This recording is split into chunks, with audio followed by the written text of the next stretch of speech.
नमस्कार। एक बार पुनः दूसरा लेक्चर के साथ आपके सामने हाजिर हैं और आज टॉपिक हम कवर करेंगे गवर्नर जनरल एवं वायसराय।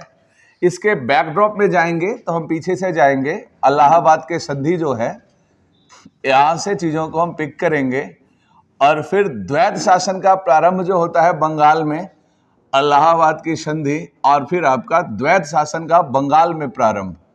बैकड्रॉप में ये चीज़ें तय करेंगे और इसमें देखेंगे कि इसके बाद आपका ये क्रम क्या बनता है। ठीक है, तो चलिए हम शुरू करते हैं आज का टॉपिक। सबसे पहले तो हम ये देखेंगे कि कल के क्लास में यानी कल के सेशन के अंदर हम लोगों ने देखा था कि 1764 ईस्वी की आपका एडी की एक युद्ध, और युद्ध का नाम क्या रहा? बक्सर का बैटल ऑफ बक्सर, बक्सर की लड़ाई। इसके अंदर जीत किसकी हो जाती है? अंग्रेजों की। अंग्रेजों की सेना का नेतृत्व किसने किया था? हेक्टर मुनरो ने। और अगेंस्ट पार्टी में तीन लोगों का जो समूह था वो कौन थे? शाह आपका आलम द्वितीय, शुजा उद दौला और मीर कासिम। अब इसके बाद क्या होता है कि उन तीनों का संयुक्त हार होने के बाद आपके ध्यान रखने वाली बात है, हेक्टर मुनरो को संधि के लिए नहीं भेजा जाता है। क्लाइव ने दो लोगों से संधि किया, एक आपका शाह आलम द्वितीय से और दूसरा आपका शुजा उद दौला से संधि किया। अब आपने यहां तक पढ़ लिया था। अब शुजा उद दौला शाह आलम द्वितीय से संधि के बाद क्या होता है? इसके फलस्वरूप आपका यहां से सबसे पहले तय हो जाता है कि आपका बंगाल का भविष्य भी तय हो जाता है, शाह आलम द्वितीय का भविष्य भी तय हो जाता है और शुजा उद दौला का भविष्य भी तय हो जाता है। तो बोलो बंगाल में क्या होता है भविष्य तय? तो बंगाल में द्वैत शासन प्रारंभ होता है। तो आपको बोला जाए द्वैत शासन प्रारंभ करता कौन है? तो आप बोलोगे रॉबर्ट क्लाइव। कहां द्वैत शासन? तो बंगाल में। और फादर ऑफ द्वैत शासन जो कहते हैं आपको लियोन कर्टिस को बोला जाता है। और आपका यह भी ध्यान रखिएगा कि द्वैत शासन का प्रारंभ भले ही रॉबर्ट क्लाइव ने किया था, लेकिन इसका अंत जो है किसने किया था? वारेन हेस्टिंग्स ने। और अब थोड़ा सा फैक्ट्स आपका यहां से मैं जो मेन टॉपिक है उस पे स्विच कर जाता हूं, और मेन टॉपिक आपका है उसको 3 हिस्सों में मैं विभाजित कर देता हूं। पहले समझना, प्रेफेस में आधा कॉन्सेप्ट आपका क्लियर हो जाएगा। 1765 से 1773 का दौर था जब आपका गवर्नर थे। 1773 के आपके रेगुलेटिंग एक्ट से 1774 से लेकर 1784 तक का ये दौर रहा, जिसके दरमियान क्या बनना शुरू हुए? हालांकि 1784 क्यों, जब दौर लिख ही रहे हैं तो पूरा दौर लिखें। और आपका 1833 तक ये क्या नाम दिया गया इन समय इन लोगों को? आपका गवर्नर जनरल। बंगाल का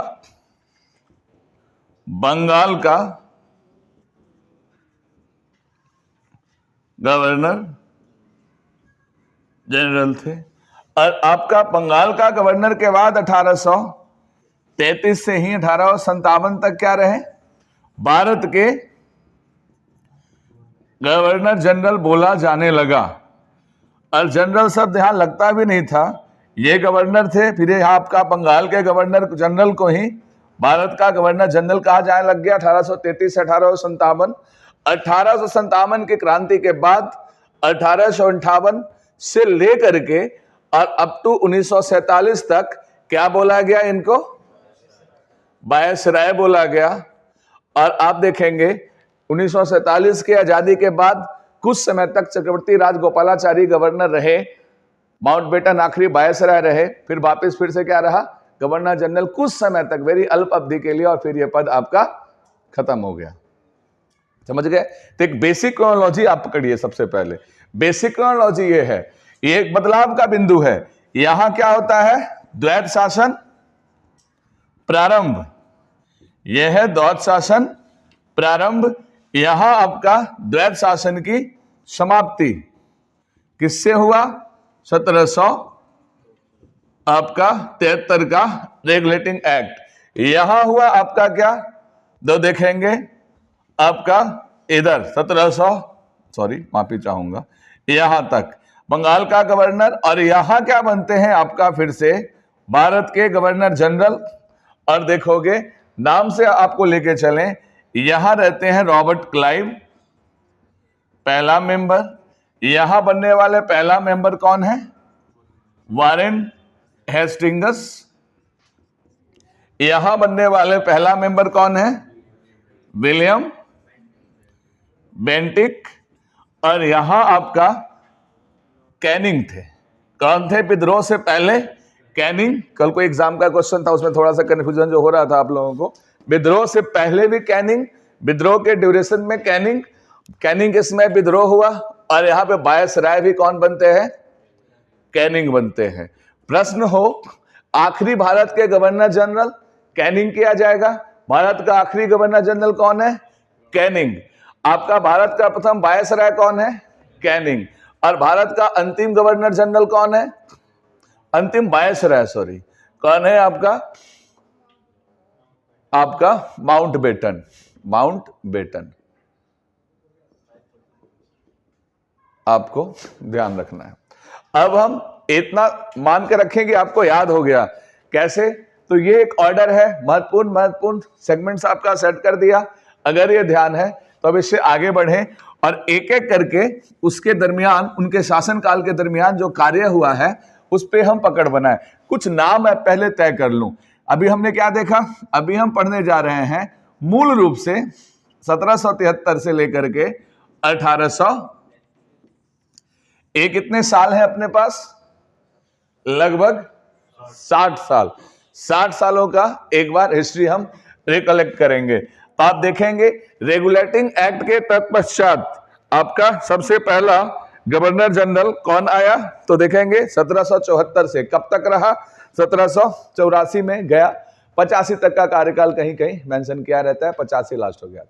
तो आप देखेंगे आपका पहला व्यक्ति किसका नाम लिखूं? वारेन हेस्टिंग्स 1774 में, और गया कब? 1784 में। हालांकि बुलाने का बुलावा आ गया था। अब देखिए वारेन हेस्टिंग्स के बाद बहुत छोटा कार्यकाल है, इंपॉर्टेंट नहीं है, ध्यान रख लीजिएगा। मैकफर्सन नाम के व्यक्ति आया, आके गया, नहीं लिखता भी नहीं हूं मैं। अब इसके बाद नाम किसका लिखा जाए? आपका कॉर्नवालिस। कॉर्नवालिस का कार्यकाल शुरू कब होता है? 86 से 91 नहीं 93 तक। तो 1786 से 1700। अब कॉर्नवालिस ने के बाद किसका कार्यकाल शुरू होता है? बिल्कुल, मैं आपको याद करा दूंगा, ट्रिके कहानियां सब बनेंगी। जॉन सोर का कार्यकाल कब शुरू होता है? 1703 से कब तक? 98, याद रहेगा। फिर आते हैं बेलेजली।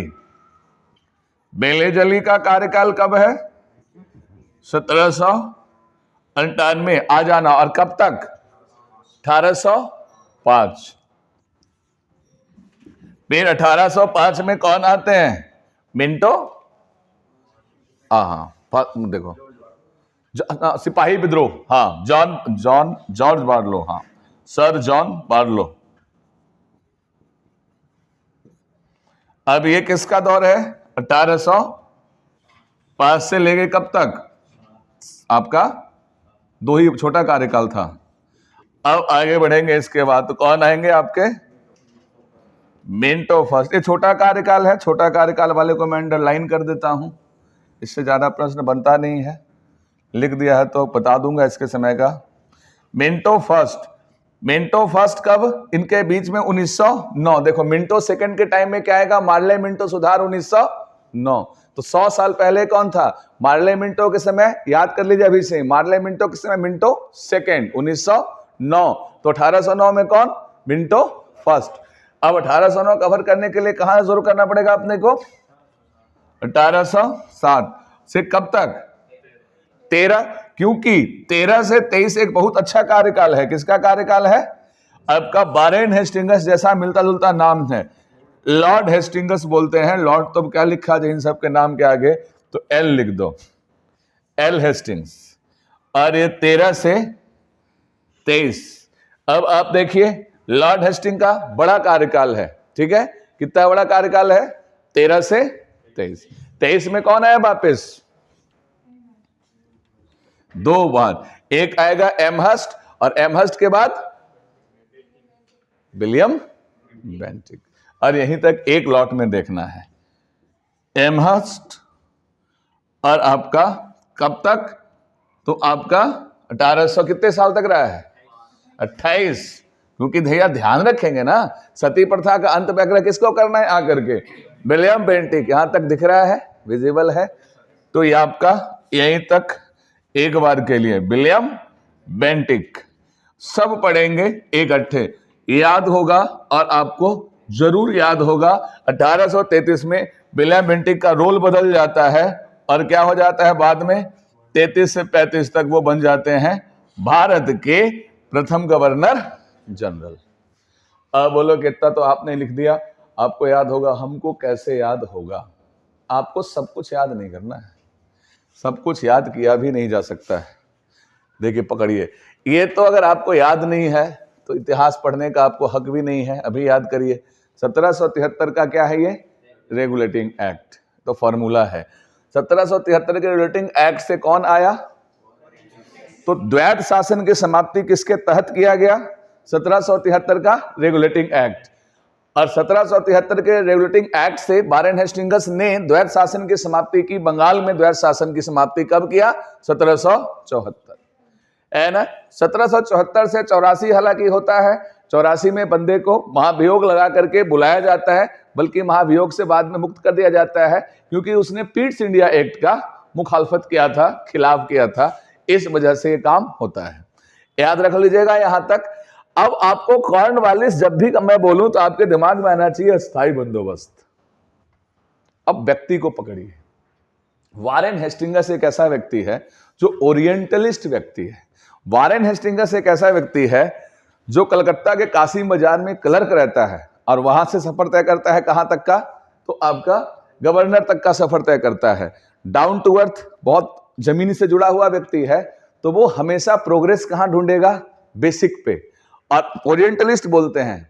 तो वारेन हेस्टिंग्स ने भारत के विकास के लिए क्या तय किया कि भारत में जो हम राज करें और भारतीयों का जो कल्चर में हम सेंध लगाएं, तो इस तरीके से कि ओरिएंटलिस्ट तरीके से पहले हम सीखें कि इनके प्राचीन ग्रंथों में, प्राचीन इनके कल्चर संस्कृतियों में क्या था, क्या लिखा था। इस वजह से वो कहता था कि ओरिएंटलिस्ट यानी कि प्राच्यवादी आपका, और एक वेस्टर्निस्ट रहे वो आपका कहलाए पश्चात्यवादी, यानी कि प्राच्य और आपका वेस्टर्न का स्ट्रगल रहा, उस दौर में चलता था। तो वारेन हेस्टिंग्स कैसा है, प्राच्यवादी इंसान है, बहुत बुरा इंसान नहीं है। वो भारत के साहित्यों के अंदर, भारत के संस्कृतियों के अंदर रुचि रखेगा, बहुत सारे साहित्यिक किताबों का अनुवाद करवाएगा, अंग्रेजी में पढ़ने में रुचि रखेगा, उनको प्रमोट करने में रुचि रखेगा, ये सब काम करेगा। और भारत में न्याय व्यवस्था के सुधार के समर्थक था, क्योंकि हम अभी भी मिताक्षरा है ना, एक पुस्तक है ना, दाय भाग एक पुस्तक है, इन सब पुस्तकों के सहारे हिंदू आपका फैमिली बिल और कानूनी कोड चल रहा था, और मुस्लिम केसेस में आपका हदीस और आपका शरीयत इत्यादि का प्रयोग किया जा रहा था। काफी बैकवर्ड सिस्टम था, बेसिक एस्पेक्ट्स आपको पता होना चाहिए। तो इन सब को बदलने में वो उत्सुक था, लेकिन बदलना चाहता कैसे था, उनको पढ़ करके कि भैया इसमें लिखा हुआ क्या है और कैसे रूल हो रहा था, कैसे गवर्न हो रहा था भारत का समाज, उसके हिसाब से।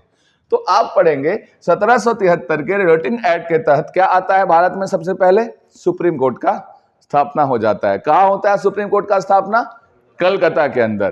तो कलकत्ता में सुप्रीम कोर्ट का स्थापना हो जाना, और आपका HCL, आपका 3 व्यक्ति हैं, क्या क्या नाम है आपका, तो आपका HCL से मतलब हाइड्रोक्लोरिक एसिड नहीं समझना है, ये 3 व्यक्ति हैं, और हाइड, चैम्बर्स और लिंडस्टेन, हाँ लिम्बस्टर ऐसा ही नाम है कुछ, है ना। ये HCL करके 3 नाम याद रख लेना। एलिजा MP अध्यक्ष रहते हैं इस सुप्रीम कोर्ट का, और ये 3 व्यक्ति जो हैं वो रहते हैं आपके चीफ जस्टिस रहते हैं अध्यक्ष, और ये रहते हैं जस्टिस। और सुप्रीम कोर्ट के गठन के बाद दिक्कतें क्या आनी शुरू होती है, पहला दिक्कत आना शुरू होता है कि डिसाइड नहीं किया गया था कि भैया गवर्नर जनरल का क्या रहे, गवर्नर का क्या रहेगा स्थिति और कानून बनाने वाला है क्या स्थिति रहेगा। तो विवाद होना शुरू होता है और इसी विवाद के फलस्वरूप एक एक्ट आता है, act of settlement. Act of settlement जिसके तहत थोड़ा बहुत सेटल किया जाता है डिस्प्यूट्स कि भैया आप कानून बनाइए। कानून बनाने का अधिकार किसका दिया गया? तो दिया गया आपका कानून बनाने का अधिकार गवर्नर को है, बट कानून लागू करना और पालन कराना कोर्ट यानी कि न्यायपालिका करवाएगी। उसके बाद फिर बाद में क्या होता है, पिट्स इंडिया एक्ट आता है और आपका कंपनी के कार्यों को दो हिस्सों में बांट दिया जाता है, जिससे आपका नाराज हो जाते हैं कौन? आपके वारेन हेस्टिंग्स। हालांकि ये अपने आप में इतना गतिविधि पर्याप्त नहीं रहता है वारेन हेस्टिंग्स को समझने के लिए। अभी आपको बताया कि वारेन हेस्टिंग्स में कोर्ट बन गया है। वारेन हेस्टिंग्स के समय कहां बना है कोर्ट? सुप्रीम कोर्ट कलकत्ता में। दिल्ली सुप्रीम कोर्ट आप नहीं पढ़िएगा। वारेन हेस्टिंग्स के समय थोड़ा बहुत क्या होने लग गया था, दीवानी अदालतें और आपका क्रिमिनल अदालतों में फैसला अलग अलग होने का सिस्टम जनरेट हुआ था। अदालत बहुत बड़ा लफड़ा था उस समय। आपको जान के घोर आश्चर्य होगा कि समाज उस समय भी हिंदू बहुसंख्यक था, लेकिन रूलिंग्स किससे हो रहा था? आपका शरीयत और हदीस के बेसिस पे। तो बड़ा दिक्कतें थी और कानूनी जो निजी कानून जो होते हैं जिनको बोलते हैं संपत्ति विवाह इत्यादि, उसमें आपका दाय भाग मिताक्षरा जिमूत वाहन वाला है ना, ये सब चीजें लग रही थी। तो दक्षिण भारत का एक बहुत प्रसिद्ध ग्रंथ है, बस नाम ही सुन लेता पर्याप्त है। तो खैर अब हुआ क्या उसके बाद कि आपका वारेन हेस्टिंग्स ने फैसला किया कि कोर्ट्स के थ्रू इन चीजों को सिंप्लीफाई किया जाएगा। इसके लिए बहुत सारे किताबों का अनुवाद करा के भारत की संस्कृति में समझ विकसित करने का प्रयास किया। तो आपको ध्यान रख रहेगा सबसे ज्यादा किताबों का अनुवाद का दौर किसके समय होगा? Warren Hastings. तो आप खुद समझिए कौन कौन सी किताब का करता है। तो सबसे पहले किसका अनुवाद किया जाता है? गीता का अनुवाद। तो गीता का अनुवाद कब होता है और किसने किया? John Wilkins. अब मैं कुछ बात और बता दूं, ध्यान रखिएगा। कुछ तारीखें बहुत महत्व रखने वाली हैं। उसमें 1780, 1781 ये सारी तारीखें बहुत महत्व रखने वाली हैं। 1784 ये सारी तारीखें बहुत महत्वपूर्ण है। अब इन तारीखों से जुड़ा हुआ मामला है सारा। सबसे पहले तो देखेंगे आप 1775 में क्या करता है, मीर जाफर की विधवा जो रहती है मुन्नी बेगम, उसका संरक्षण हटा दिया जाता है। और सबसे पहले आप देखेंगे 1776 में क्या होता है, मनुस्मृति का। ध्यान रखने वाली बात है, ये मनुस्मृति क्या है? कानूनी पुस्तक है। मनुस्मृति का अनुवाद किया जाता है किस नाम से? Gentoo laws. परीक्षा के लिए बहुत महत्वपूर्ण है। मनुस्मृति का किस में होता है अनुवाद? Gentoo laws. बोलो मनुस्मृति ही क्यों किया गया? उस समय भारतीय कानून, सामाजिक कानून के लिए, सोशल आपके लॉ के लिए सबसे बड़ी किताब कौन थी? मनुस्मृति। तो भाई देखो बंदा खराब नहीं है ये कह रहा है कि मनुस्मृति जिससे बनाया जा रहा है कानून अभी तक का, उसको पढ़ के हम अपना कानून बनाएंगे ना, ब्रिटेन से कानून बना के ले आएंगे। तो समझे तो सही कि किस बेसिस पे यहां फैसला हो रहा था। तो इस वजह से समझ विकसित हो गया आपके अंदर कि भाई सबसे ज्यादा अनुवाद करने वाला दौर किसके समय चलेगा? वारेन हेस्टिंग्स के समय। बंदा ओरिएंटलिस्ट है, बंदा प्राच्यवादी है, पाश्चात्यवादी नहीं है। तो सबसे पहले मनुस्मृति का आपका रूपांतरण हुआ 1776 में ही। किसमें? जेंटू लॉज बोलते हैं इसको। जेंटू लॉज के नाम से सारी चीजें लिखा नहीं जा सकता है, जेंटू लॉज के नाम से, ठीक है। आपका इससे क्या समझ विकसित हुआ कि भारत में जो उस समय कानून व्यवस्था में मूल तत्व था सामाजिक कानून, वो किसके माध्यम से चल रहा था? मनुस्मृति। आपसे पूछा जाए मनुस्मृति के लेखक कौन है? तो मनु ही है। और आपका मनुस्मृति किसके समय लिखा गया? हाँ बिल्कुल, सुंगवंश के समय में। और मनुस्मृति कैसा पुस्तक है? कानून की पुस्तक है। और मनुस्मृति इतना उस समय तक प्रसिद्ध रहा था कि उसी के सहारे फैसला होता था। सबसे पहले उसमें उसका अनुवाद किसने करवाया? तो आपका हेस्टिंग्स। कौन सा? Warren Hastings. अब समझ विकसित हो रहा है आपको। इसी तत्व में आगे आप देखेंगे यहां से कि 1781। अब दो बातें, एक तो आपका मुस्लिम मदरसा, एक संस्कृत विद्यालय। कलकत्ता में मुस्लिम मदरसा, कलकत्ता में मदरसा, और आपका बनारस में संस्कृत विद्यालय, ये याद रखने वाला चीज है तो खुद ही हो जाएगा। बनारस में संस्कृत और कलकत्ता में मदरसा। अब आप तय करिए कि पहले, क्रोनोलॉजी पूछा जाता है, पहले क्या बना, मदरसा या संस्कृत विश्वविद्यालय? संस्कृत विद्यालय पहले। आप दोनों तारीख याद करिए, कब बना ये? 1781 आप देखेंगे। और आपका संस्कृत विद्यालय कब बना है आपका? Jonathan Duncan 82। देखो दोनों मैंने पहले लिख दिया है उसके सामने, यहाँ पे 84 तो बाद में आएगा। 1782 करो, 1784 का तो पीट्स इंडिया एक्ट है। तो अब याद रख लीजिए, कलकत्ता में मदरसा। अब इसके लिए नाम किसका जुड़ेगा? जोनाथन डंकन के मदद से विद्यालय, कलकत्ता में मदरसा। देख रहे हो, ये आपका उर्दू में, संस्कृत में भारत के तरक्की का, भारत पे राज करने का रास्ता ढूंढ रहा है कि इनकी चीजों को समझ के काम किया जाए। तो कहीं ना कहीं आपका इसका फायदा हमें मिलता है। 1784 बहुत इंपॉर्टेंट है। क्या इंपॉर्टेंट है इसके अंदर? तो आप देखेंगे 1780 में एक काम और होता है जो जीके के दृष्टिकोण से बहुत फेमस है। क्या होता है? सर ऑगस्टस हिक्की, जो यहां रही गया था, आना बाकी, सर ऑगस्टस हिक्की। हाँ, SAOA हिक्की लिखो। आपसे कभी भी सवाल पूछा जाए कि भारत में समाचार पत्र के विकास का सबसे प्रथम माइलस्टोन कौन सा है, तो बंगाल गजट नामक अखबार, और वो क्या था? सर ऑगस्टस हिक्की के द्वारा ही। अब ये भी किसके समय का काम है? तो ये भी काम है आपका वॉरेन हेस्टिंग्स। अब बात आता है यहां से कि सर ऑगस्टस हिक्की का ये कार्यक्रम हमने समझ लिया।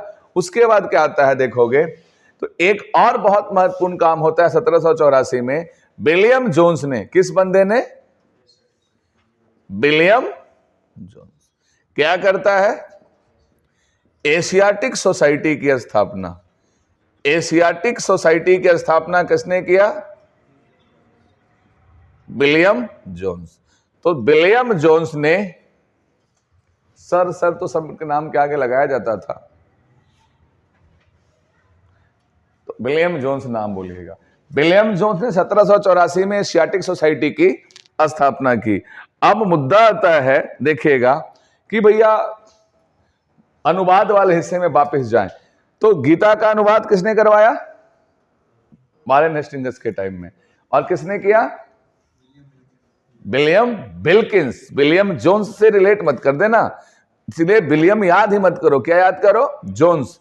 एशियाटिक सोसाइटी, जोन्स और विलियम विल्किंस। विलियम विल्किंस ने क्या किया? गीता का। अब कब किया? 1784, 85, 86, 87, 1785। याद रख पाएंगे? एशियाटिक सोसाइटी की स्थापना के बाद 1785 में श्रीमद् भगवत गीता का और अनुवाद किसने किया? William Jones. और ध्यान रखने वाली बात है, अन्य भी कई महत्वपूर्ण साहित्य और पुस्तकों का हिंदी में रूपांतरण हुआ है, बट परीक्षोपयोगी इतना नहीं है, इन्हीं में से पूछा जाता है। तो ये ध्यान रखिए, ये ध्यान रख ही लेंगे आप। ये आपका रह जाएगा। आपका कैसे? तो विलियम जोन्स, गीता का अनुवाद, ये इतना महत्वपूर्ण नहीं है जितना 1780 है। इसको ध्यान में अपने को रखना है। अब बात आता है, वॉरेन हेस्टिंग्स को कुछ युद्ध के लिए भी याद किया जाता है। कौन कौन से युद्ध? भाई सांस्कृतिक स्तर का काम देख लिया, राजनीतिक स्तर का काम क्या था? कोर्ट बना दिया और संघर्ष किया, क्योंकि नंद कुमार नाम के एक ब्राह्मण पे झूठा मुकदमा लगा करके फांसी की सजा दिलवा दिया जाता है कलकत्ता सुप्रीम कोर्ट के द्वारा। तो एक आपका विवाद का भी माहौल रहता है। तो सुप्रीम कोर्ट के पावर से थोड़ा तकलीफ में आ गया था, पावर सेंटर्स बढ़ गया था। 1781 का एक्ट ऑफ सेटलमेंट, 1784 का पिट्स इंडिया एक्ट, हालांकि पॉलिटिकल विषय वस्तु है, डिटेल में नहीं जाऊंगा इन पे। और अब बात आता है आपका क्या यहाँ पे कि दो युद्ध है। कौन कौन से दो युद्ध ध्यान आ रहा है आपको? अब ध्यान दीजिएगा। हालांकि आंग्ल मराठा युद्ध आपको पढ़ा नहीं पाए कल हम, बट फिर भी चाहो कि आंग्ल मराठा युद्ध का कालानुक्रम देखना चाहें तो आंग्ल मराठा युद्ध का कालानुक्रम क्या होता है आप ध्यान देंगे। मराठा तो हमने बिल्कुल ही नहीं पिक किया था, हालांकि कल करना चाहिए था थोड़ा बहुत, लेकिन नहीं किया, कोई बात नहीं। तो देखिएगा, आंग्ल मराठा युद्ध थोड़ा सा दिखा देता हूं, यहां पे कवर कर रहा है इधर। 3 हिस्से का युद्ध है। पहला क्या लिख रहा हूं यहां पे, आंग्ल मराठा। अब आप ध्यान दीजिएगा, 20 साल का एक राज्यंतराल रहता है, यानी 1775 से 1700, 20 साल का अंतराल 1802 में शुरू होता है, 3 हो जाता है, हालांकि 2-3 यही रहता है, हालांकि कई पुस्तक 5 तक कहते हैं, और अंततः आपका ये शुरू होता है 1818 में। तुमसे पूछे कि मराठा का अंतिम रूप से उन्मूलन कौन किया था, तो तुम्हारा नाम पे दिमाग क्या जाना चाहिए, देखिएगा, हेस्टिंग 13 से 23 में। अब तुमसे पूछे दूसरा आंग्ल मराठा युद्ध के समय कौन काम कर रहा था, तो तुम बताओगे क्या, बेलेजली। बहुत बढ़िया, देखिए ना यहां से उठा करके आपका। अब आपसे पूछा जाए कि मराठियों की शक्ति को कमजोर करने में सबसे बड़ा योगदान किसने निभाया, बेलेजली। बेलेजली इस समय बहुत कमजोर कर दिया गया था मराठों को। और भैया 20 साल तक लड़े क्यों नहीं थे, तो बसीन का संधि हुआ था, जिसमें तय हुआ था कि हम कम से कम 20 साल तक एक दूसरे के शक्ति को कमजोर करने का कार्य नहीं करेंगे। ना अंग्रेज मराठा से उलझेगा, ना मराठा अंग्रेज से, तो ध्यान रहेगा 20 साल तक। तो याद रख लीजिएगा, आंग्ल मराठा युद्ध कैसे, 1785-1782। अब बताइए प्रथम युद्ध किसके समय में हुआ, तो आपका वारेन। अब सब कुछ देखना है हमें इसी ऑर्डर में।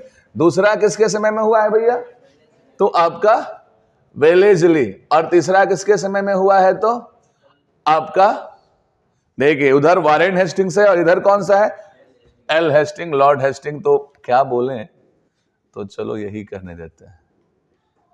अब दोनों ध्यान रहिएगा, प्रथम और दूसरा कभी भूलिएगा नहीं। प्रथम में वारेन हेस्टिंग्स और तीसरे में आपका लॉर्ड हेस्टिंग, बोल ही देते हैं चलो। और बीच में कौन है, बेलेजली। और बेलेजली आपने यहां से याद कर ही लिया है।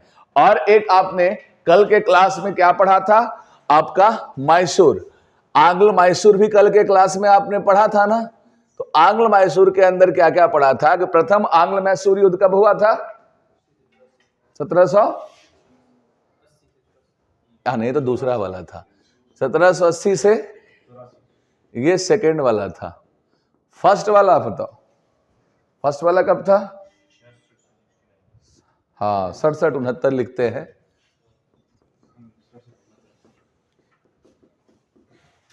तीसरा वाला बिल्कुल, और चौथा वाला, अब आपको ध्यान देना पड़ेगा यहां से, जो कल कंफ्यूजन हो रहा होगा अब याद हो जाएगा। ये आपका छोड़ दो, ये किसका समय है, अब आपको कभी भूलना नहीं है कि वारेन हेस्टिंग्स ने दूसरा मैसूर युद्ध और पहला मराठा, पहला मराठा दूसरा मैसूर, बहुत कंफ्यूजन होता है। मराठा मैसूर याद हो जाता है, बट पहला दूसरा में कंफ्यूजन होता है कि पहला मराठा था दूसरा मैसूर था। एक तो ऐसे याद हो जाएगा, दूसरा जो मैसूर कैसे लिखते हैं और मराठा कैसे लिखते हैं, ये हिंदी भाषी लोगों के लिए म बिना मात्रा वाला पहले आएगा डिक्शनरी में कि मैं वाला पहले आएगा, पहले सादा म आएगा, फिर म एकार में आएगा। तो पहला मराठा दूसरा, पहला मराठा दूसरा मैसूर, यानी पहला आंग्ल मराठा युद्ध और दूसरा आंग्ल मैसूर युद्ध दोनों किसके समय लड़ा गया, वारेन हेस्टिंग्स के समय लड़ा गया। गीता का और आपका क्या कहते हैं, उधर से देखा जाए तो मनुस्मृति का अनुवाद किसके समय हुआ, वारेन हेस्टिंग्स। सुप्रीम कोर्ट का स्थापना वारेन हेस्टिंग्स। अब जोनाथन डंकन का संस्कृत विद्यालय वारेन हेस्टिंग्स। सर अगस्टस सिक्की ने अखबार 1780 में, वारेन हेस्टिंग्स के टाइम का घटना है। और आपका विलियम जोन्स ने जो गीता का एशियाटिक सोसाइटी का स्थापना किया, विकलिंस में जो गीता का अनुवाद किया, सब किसके समय घटना है, वारेन हेस्टिंग्स के समय घटना है। प्रथम आंग्ल मैसूर युद्ध, द्वितीय मराठा युद्ध। उल्टा हो गया ना, हाँ भूलोगे बाद में, यही सब काम आएगा खटके।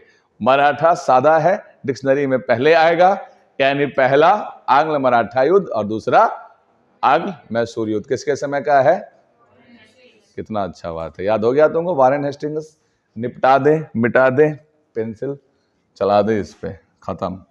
Warren Hastings Pitt's India act के विरोध करने के कारण वापिस बुला लिया जाता है, महाभियोग चलाया जाता है। इस प्रक्रिया में थोड़ा समय लगता है और इस प्रक्रिया में थोड़ा समय लगने के कारण अगला अपॉइंटमेंट में भी थोड़ा सा लेट होता है। और इस समय एक काम और चल रहा था। क्या चल रहा था? तो दो काम चल रहा था, एक काम कहां? उधर 1789 आने वाला है और आपका फ्रांस की क्रांति का पृष्ठभूमि तैयार हो रहा है। अमेरिका ऑलरेडी क्या हो चुका है? हाँ, स्वतंत्र हो चुका है। और अमेरिका के स्वतंत्रता संग्राम में पहले अमेरिका में कौन सा जनरल बन के गया हुआ था? Lord Cornwallis. वहां से हार के आता है। भारत क्यों भेजा जाता है इसको? सेटल करने के लिए। क्या सेटल? ये करने के लिए अभी तो खाली हुआ था, कॉन्फिडेंस टूटा हुआ था और भारत में सेटल क्या करना था? तो बंदोबस्ती सेटल करने का दौर था, यानी इनकम को परमानेंट करना कोशिश किया जा रहा था। अब इसी प्रोसेस में कार्नवालिस के लिए को दो काम के लिए जाना जाएगा। कार्नवालिस जो है एक प्रकार का मैनेजर ज्यादा है, तो सबसे पहले इसने क्या किया? मैनेजमेंट में काम क्या किया? तो civil servant, father of civil services किसको बोलते हैं? Lord Cornwallis. ध्यान रखिएगा, अगर आपसे पूछा जाए कि फादर ऑफ सिविल सर्विसेज भले ही लॉर्ड कॉर्नवालिस है, लेकिन जो गेट लॉर्ड कॉर्नवालिस ने तैयार किया, उस गेट का चौखट किसने तैयार किया था? Warren Hastings. अगर आपसे पूछा जाए कि वो पहला व्यक्ति जिसने भारत में नागरिक प्रशासन विकसित करने का प्रयास किया, तो आप क्या नाम लेंगे? Warren Hastings. बट मेन काम किसने किया? कॉर्नवालिस ने। कॉर्नवालिस कोड लिखा, शक्तियों का पृथक्करण किया। शक्तियों का पृथक्करण का मतलब क्या समझते हो? Separation of power. न्यायपालिका का पावर अलग किया, कार्यपालिका का पावर अलग किया। गवर्नर सिस्टम, सॉरी, ये कलेक्टर सिस्टम जो आज के टाइम पे है, ये किसका देन है? कॉर्नवालिस का देन है। तो एक कैरेक्टर पहचानना सीखो। कॉर्नवालिस का कैरेक्टर कैसा है? चीजों को सेटल करके मैनेज करने का। और एक बहुत बड़ा मैनेजमेंट का काम क्या किया? जॉन सोर की लिखा हुआ पॉलिसी क्या था? परमानेंट सेटलमेंट, यानी अस्थाई बंदोबस्ती। ये कहां लागू कर दिया? आपका मूल रूप से बंगाल में। अस्थाई बंदोबस्ती किसके समय लागू हुआ? बंगाल में। क्या था सर अस्थाई बंदोबस्ती? तो आपका एक मिडिलमैन, जमींदार खड़ा किया गया किसान और अंग्रेज के बीच में, जो उनको टैक्स कलेक्ट करके देगा इसके बिहाफ में एक हिस्सा, यानी आपका कितने का एक हिस्सा? आपका 11 कलेक्शन 1:10 इस तरीके से बटा हुआ था रेशियो। एक हिस्सा आपको रख लेना है, 10 हिस्सा आपको अंग्रेज को प्रोवाइड कर देना है। सनसेट लॉ इसी के समय आया था कि आप भैया तय हो गया है कि इतना लाख रुपए, इतना पैसे देने हैं, इतना सारा जमीन का आपको जमींदारी दिया गया है, सूर्यास्त तक अगर नहीं पहुंचाओगे तो आपसे जमींदारी छीन लिया जाएगा और आपको पेनलाइज भी किया जाएगा। ये कहलाता था सनसेट लॉ। और ये कहां लागू हुआ था? आपका बंगाल। स्थायी बंदोबस्त इसी को कहते हैं। और बिहार में अगर आप हैं, बिहार का प्रेसिस देते हैं, तो कोई भी क्वेश्चन आए इस टाइप का, एक पॉइंट पक्का होता है कि फलाना चीज का कारण क्या है, तो अस्थायी बंदोबस्त फिक्स होता है। सबका कारण क्या है वहां पे? अस्थायी बंदोबस्ती। तो अस्थायी बंदोबस्त क्या था? एक जमींदार को क्रिएट कर देना जो कृषक नहीं होता था। और उसके बहुत सारे खूबियां खामियां थे, छोड़ दो। तुम याद करो तारीख। अस्थायी बंदोबस्त कब लागू हुआ? 91, 2, 3, 4, चारों ऑप्शन बहुत क्लोज देंगे। 1793। हालांकि प्रयास किया गया 1791 में ही लाने का, 1791 में ही लाने का, लेकिन जॉन सोर से का जो नीति था एज इट इज लागू करने के फेवर में ये नहीं था। कौन? कॉर्नवालिस। जॉन सोर कह रहे थे कि 10 साल के लिए करो और 10 साल बाद रिव्यू करो। कॉर्नवालिस का करना था कि परमानेंट करो, बाद में उसको बढ़ा घटा देंगे, नीलाम करेंगे, सेकेंडरी मार्केट क्रिएट कर देंगे। इनका जमींदारी बिकेगा, वो खरीदेंगे, उनका बिकेगा जमींदारी, ये खरीदेंगे, स्टॉक मार्केट बना देंगे जमींदारी को। और जमींदारियां बिकती भी थी। ऐसा समझ ना, हुंडी टाइप का था कि मेरे पे है ये जमींदारी, मैंने जमींदारी तुमको दे दिया, अंग्रेज को उससे कोई मतलब नहीं है, एक कागज से ट्रांसफर करके उनको बता दो कि अब पैसा ये देगा। तो उसके दिमाग में ये चल रहा था कि अपने आप खरीद बिक्री के थ्रू इसका रेट बढ़ जाएगा। और जॉन सोर जो असली बिल लिखा था, स्थायी बंदोबस्त लिखा किसने था? जॉन सोर ने। उसका मानना था कि नहीं भाई 10 साल बाद रिव्यू कर दिया जाए और खुद ही बढ़ा घटा दिया जाए जो भी है। तो याद रख लीजिएगा, स्ट्रगल में टाइम इतना लग गया कि जाते जाते कर पाया। टाइम इतना लग गया कि कब कर पाया? जाते जाते। विवादित बिल हो गया था ये। सीरियसली ये बिल काफी विवादित था, इसको ध्यान से समझ लीजिएगा। और विवादित ये था कि उस रूप में लागू नहीं करना चाह रहा था कॉर्नवालिस जिस रूप में जॉन सोर ने लिखा था, तो याद रह जाएगा आपको। अब बात आती है इसके अंदर कि आपका कॉर्नवालिस को लेकर के और प्रश्न क्या बनेंगे। तो कॉर्नवालिस कोड बनाया, स्टील चौखट जो है आपका सिविल सर्विसेज को बोला जाता है भारतीय व्यवस्था का स्टील चौखट, जिसका निर्माण किसने किया, वारेन हेस्टिंग्स ने। उसमें पूरा गेट किसने लगाया, कॉर्नवालिस ने। फादर ऑफ सिविल सर्विसेज किसको बोलते हैं, कॉर्नवालिस को ही बोलेंगे फादर ऑफ सिविल सर्विसेज। इस बात का ध्यान रखा जाना चाहिए। और आप ध्यान देंगे कि कॉर्नवालिस कोड का निर्माण भी जाते जाते ही इसने करवाया था, कलेक्टर सिस्टम का देन भी यही था। तो अब आप इसको ढंग से पढ़ लेंगे तो अस्थायी बंदोबस्त आपको समझ में आ जाएगा। जॉन सोर की बनाई गई नीति, आज का बिहार उड़ीसा है, उस समय का क्या था, आपका बंगाल ही कहलाता था। तो यह पढ़ लेंगे। और अब थोड़ा सा ध्यान रखने वाली बात है इसके अंदर कि 3 नीतियां थी। स्थायी बंदोबस्त की बात होगी तो और भी बात होगी। 3 नीतियां और कौन कौन थी, महालवाड़ी और रैयतवाड़ी। तो महालवाड़ी बंदोबस्त भारत के नक्शे पर अगर नॉर्मली आपको छोटा सा एक भारत माता का नक्शा बनाए तो इससे ऊपर पंजाब की जो भूमि रही सारा का सारा, और उत्तर और आपका इस तरीके का इलाका जो रहा, ये सब रहा महालवाड़ी। नीचे का जो अपना पोर्शन रहा इस तरफ का, ये रहा मूल रूप से रैयतवाड़ी।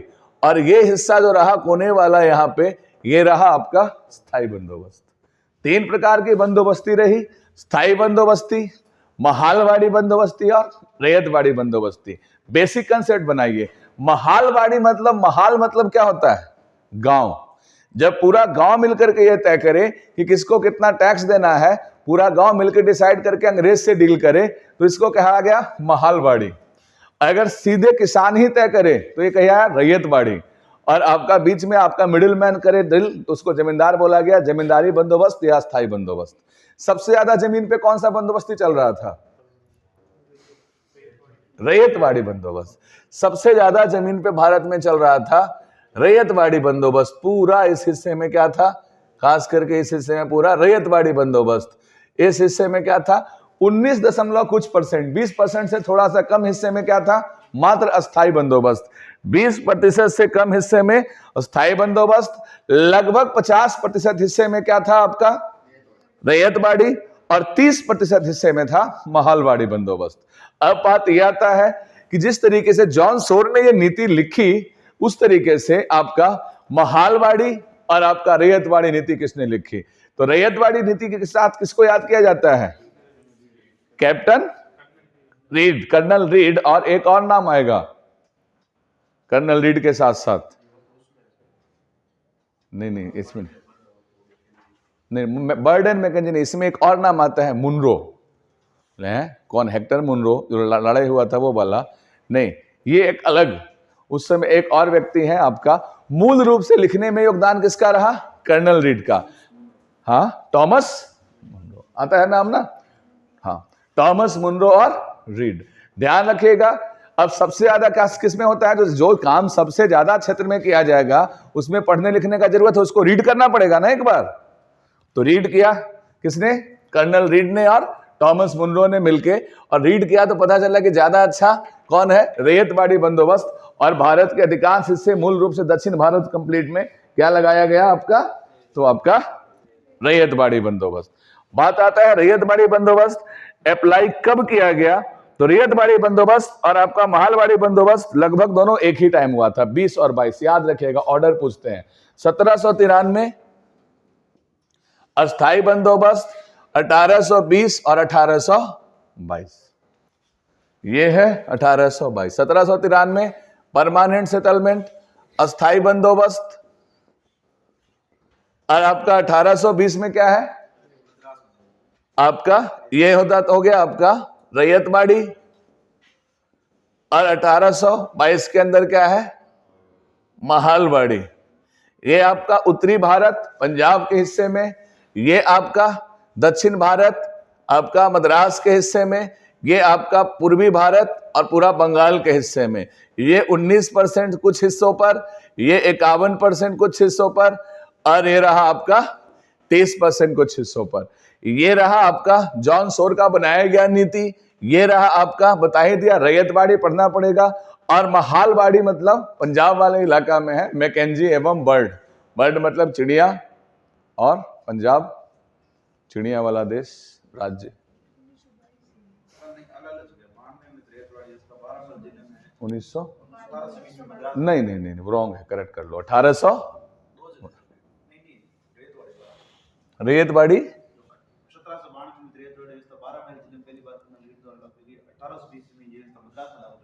मूल रूप से 1820 में बारामहल जिले में ट्रायल डेमो लिया गया था इसका। उसके साथ ही आपको परीक्षा में यही आता है 20 और 22, वो 1922 ना होकर के 1822 होना चाहिए। ठीक है, इसको याद कर लीजिएगा, हो गया होगा बात याद। अब तुमसे पूछा जाएगा कि 1820 में जब आपका रैयतवाड़ी व्यवस्था दक्षिण भारत में लगाया जा रहा था उस समय कौन, तो आर आपका 13 से 23 कौन सा, लॉर्ड हेस्टिंग्स।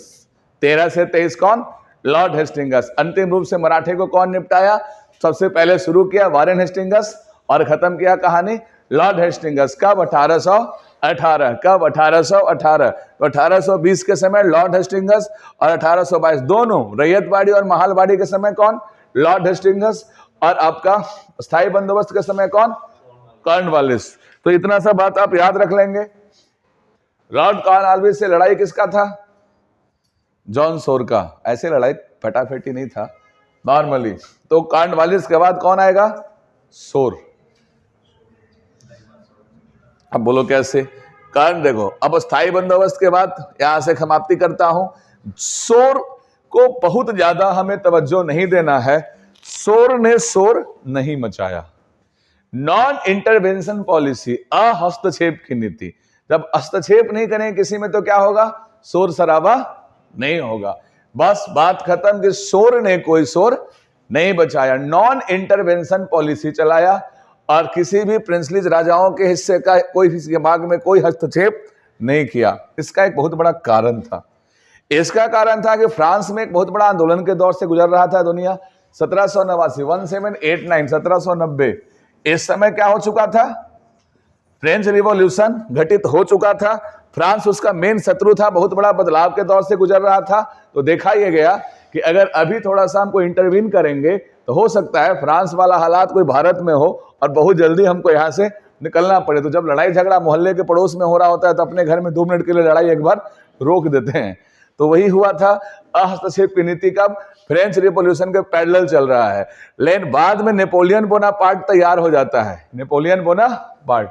और एकदम यूरोप में जब एक एक देश धराशायी हो रहे थे उस समय भारत में बहुत मजबूती से आपका ब्रिटिश साम्राज्य को बचाए रखने में बेलेजली का बहुत बड़ा योगदान है। तो अब हम पढ़ेंगे बेलेजली। बेलेजली खुद को बंगाल का शेर कहता था और ये सच बात है कि बेलेजली की सहायक संधि की नीतियों के वजह से ही आपका फ्रेंच का नजर भारत की तरफ आया नहीं। और थोड़ा सा बेलेजली बहादुर था, किस्मत का भी उन्नत था कि वाटरलू के युद्ध में नेपोलियन का मूल रूप से हार हो जाता है।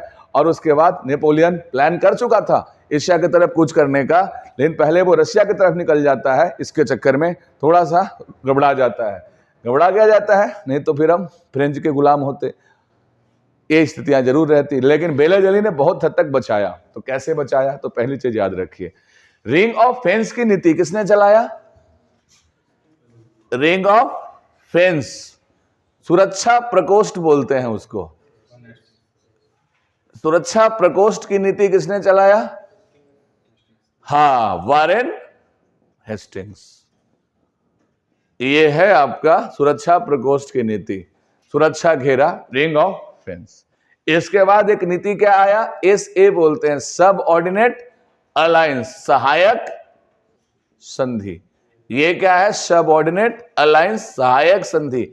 ये पॉलिसी कौन लेके आया, तो बेलेजली। हालांकि सहायक संधि के जनक किसको कहते हैं, डुप्ले को कहते हैं। सहायक संधि के जनक किसे कहते हैं, डुप्ले को कहते हैं।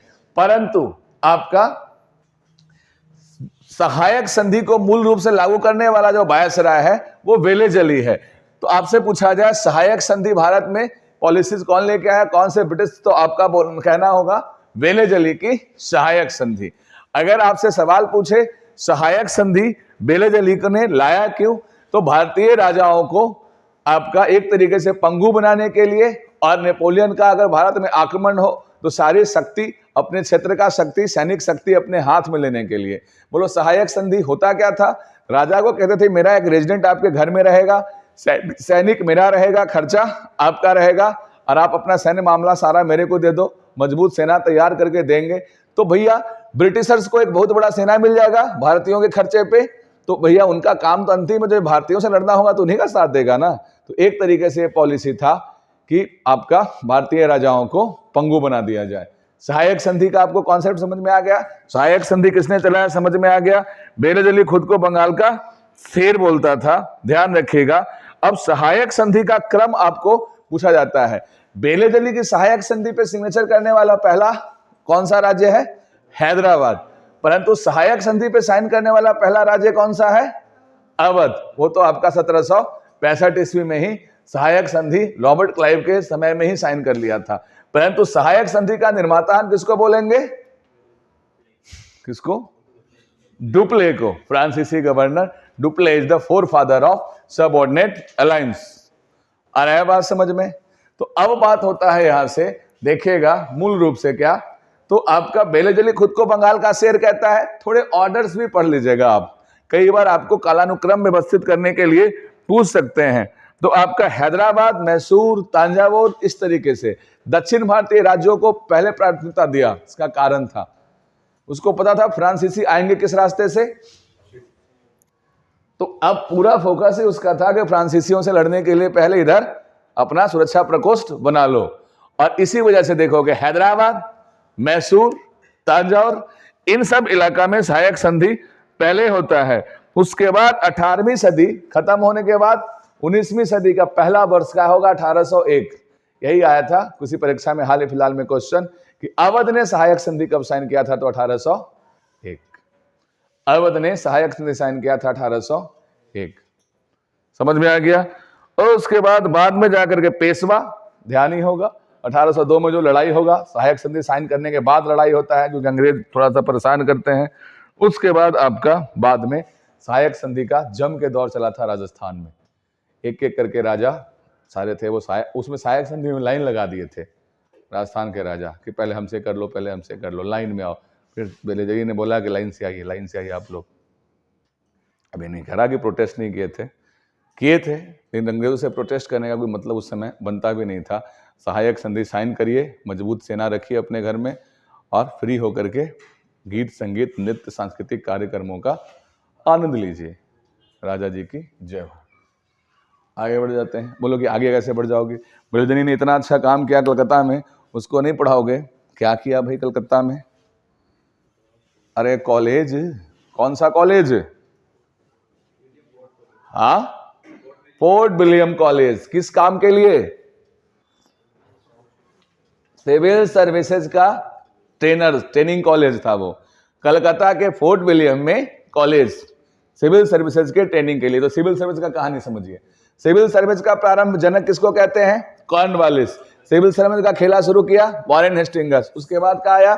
कॉर्नवालिस का टाइम में। उसके बाद किसका टाइम आया? John Shore. कोई काम नहीं, हस्तक्षेप। और सिविल सर्विसेज के लिए कॉलेज खोलना, हालांकि बाद में हेलबरी में ही एजुकेशन दिया जाने लग गया और वो कॉलेज बाद में बंद हो जाता है। तो कोलकाता का फोर्ट विलियम कॉलेज कौन खोलता है? फोर्ट विलियम का स्थापना कब हुआ था? फोर्ट विलियम कॉलेज नहीं कह रहा हूं, कलकत्ता का फोर्ट विलियम किला 1698 17वीं सदी के आखिरी में बन के तैयार हो गया था। क्या बहुत बढ़िया बात है। जैन की कॉन्फिडेंस से लग रहा है कि इनॉग्रेशन पार्टी में गया था, कतली खा के आया होगा। नहीं सही है, कोई बात नहीं। आगे बढ़िए। बेलेजली, अब बेलेजली के टाइम में 2 युद्ध हुआ था, बहुत तगड़ा तगड़ा युद्ध हुआ था जी। लोग कौन कौन सा युद्ध हुआ था? एक तो टीपू को कौन निपटाया? बेलेजली। और दूसरा आप देखोगे मराठा को भी अंतिम रूप से कमजोर कौन किया? बेलेजली। तो चौथा टीपू वाला युद्ध और दूसरा मराठा वाला युद्ध भाई काहे हुआ था? तो सहायक संधि का ही प्रोसेस का हिस्सा था। तो मराठा था दूसरा और टीपू वाला चौथा। क्लियर है बेलेजली? बेलेजली के जाने के बाद फिर से बुलाया जाता है किसको? कॉर्नवालिस को। और कॉर्नवालिस का भारत के ही एक राज्य, उत्तर प्रदेश के ही एक स्थान गाजीपुर में मृत्यु हो जाता है। 2 वायसराय का भारत में मृत्यु होता है, एक का प्राकृतिक और एक को चाकू से मार दिया जाता है घोप करके। तो मेयो को मार दिया जाता है और कॉर्नवालिस का प्राकृतिक निधन होता है, डेथ होता है। कहां? यूपी के गाजीपुर में। और वहीं पे कॉर्नवालिस का आज भी समाधि है, याद रख लेंगे। कॉर्नवालिस कब आता है? 805 मृत्यु हो जाता है। इसके मृत्यु के बाद किसको बुलाया जाता है? अब वार्लो, अब कैसे याद रखोगे? अब पता नहीं यहाँ की भाषा में क्या बोलते हैं, हमारे भोजपुरी भाषा में वार्लो मतलब बचा लो बोलते हैं। जान वार्लो, मारा जान वार्लो, तो हो गया भोजपुरी कम मारवाड़ी, यानी मेरा जान बचा लो, हमार जान वारला, यानी कि वारला मतलब बचा ला, बचा लीजिए। तो भैया जान बचाने कौन आएगा? मरा हुआ आदमी का जान बचा पाया क्या? जान वार्लो नहीं। दूसरा, इसके समय सिपाही विद्रोह हुआ था, याद रखना। सिपाही विद्रोह हुआ तो खुद ही बोल रहा है मेरा जान वार्लो, मेरा जान वार्लो, याद रह पाएगा। 1806 में क्या हुआ था? बेल्लौर का सिपाही विद्रोह। कारण यह था कि टिक्की रखने से, टीका लगाने से सिपाहियों को रोक दिया गया था। तो बेल्लौर में टिक्की और टीका रखने के एवज में सिपाही लोग विद्रोह करते हैं। विद्रोह कहाँ होता है? बेल्लौर में। किसके समय होता है? John Barlow. जॉन बार्लो किसके बाद आता है? कॉर्नवालिस के आकस्मिक निधन के बाद। हालांकि ध्यान रखिएगा कि बेलेजली के जाने के बाद किसको बुलाया गया था? कॉर्नवालिस को वापस, क्योंकि भैया कॉर्नवालिस था वो मैनेजर टाइप का आदमी था। बेलेजली जो तबाहियां मचाई है उसको जाके सेटल करेगा। लेकिन जॉन बार्लो का एक काल आता है, कुछ खास महत्व का हिस्सा इसमें नहीं है। ऐसा ही हिस्सा आपका मिंटो का भी आता है, और मिंटो का भी हिस्सा बहुत महत्व का नहीं है। बस इस समय ध्यान रखिएगा, मिंटो के समय में क्या? राजा रंजीत सिंह से 1809 की संधि, ये बहुत महत्वपूर्ण है। 1809 की राजा रंजीत सिंह से साथ हुई संधि। पंजाब हो चाहे उस समय का, चाहे राजस्थान हो, मेटकॉफ बहुत भूमिका निभाता था। मेटकॉफ को बोलते थे उस समय का संधि किंग। देखो क्लाइव का तो निधन हो गया, इतना लंबा कैसे चलेगा बंदा? उस समय भी कुछ उम्र लेके रहा होगा। और वो कब था? 1765 में ही है। और अभी खेला कहाँ पहुंच गए हैं? देखो तो 1809 में आ गए हैं, तो 40 साल हो गया। अब मान लो 40-45 जो भी रहा होगा 50 का, तो क्लाइव सीन में नहीं है। तो क्लाइव के बाद मॉडर्न जो आया बन करके संधि एक्सपर्ट, वो क्या था? मेटकॉफ। बस प्रिंसली स्टेट में राजाओं से मिलता जुलता रहता था। अब जब बात बन जाए तो अंग्रेजों को कहता था कि अब आ जाओ संधि कर लिया जाए। राजा रंजीत सिंह से संधि हुआ था कि भैया कौन सी नदी का सीमा ना हम क्रॉस करेंगे ना तुम क्रॉस करोगे।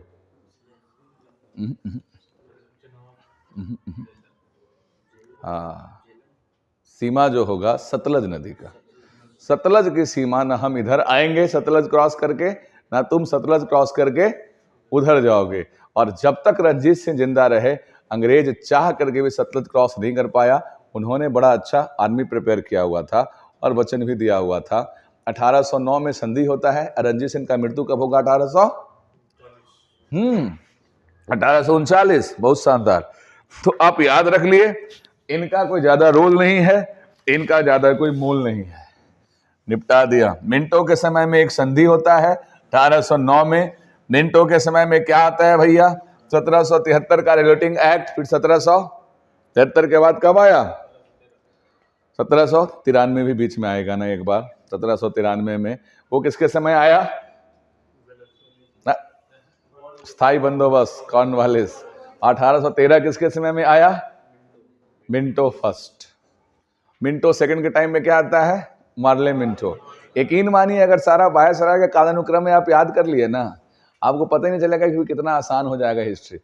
ये वो फॉर्मूला है जिससे सब कुछ आसान हो जाना है। बट एक बार रट जाइए, इसमें जोर आता है। आगे बढ़िए। अब हम कहां पे हैं? हेस्टिंग्स। वारेन हेस्टिंग्स गए। लॉर्ड हेस्टिंग्स बहुत सिंपल है। देखो 1813 से 23, 10 साल का कार्यकाल, बट खेला बहुत होगा इसके समय। क्या क्या होगा? पहला खेला 1818 में मराठों को निपटा दिया। कितना सिंपल, इतना सिंपल नहीं था। सबसे ज्यादा प्रतिरोध उस समय किससे था? मराठों से ही था। तो मराठों को निपटा दिया।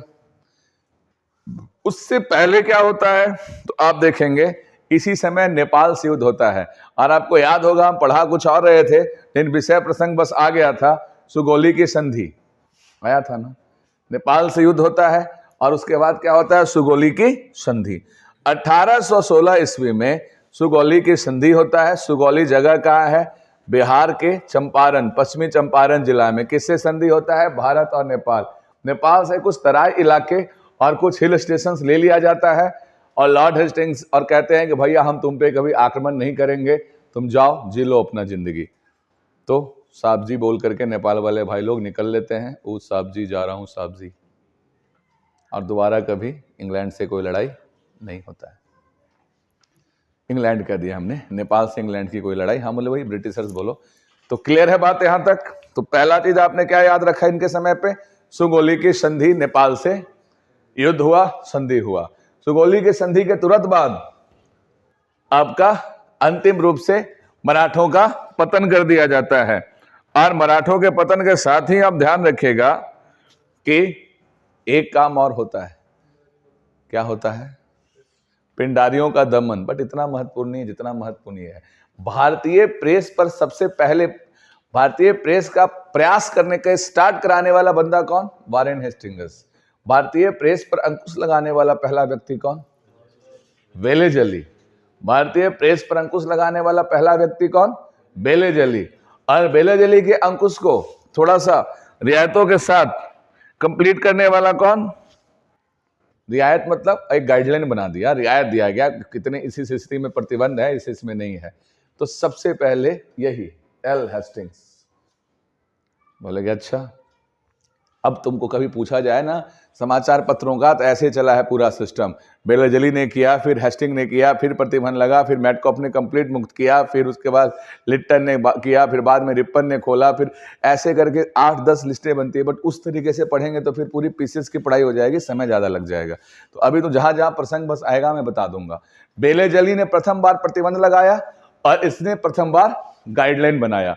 भारतीय प्रेस का नीति मतलब मार्गदर्शन पत्रिका तैयार कर दिया था पूरा, इस प्रोसीजर से काम करना है।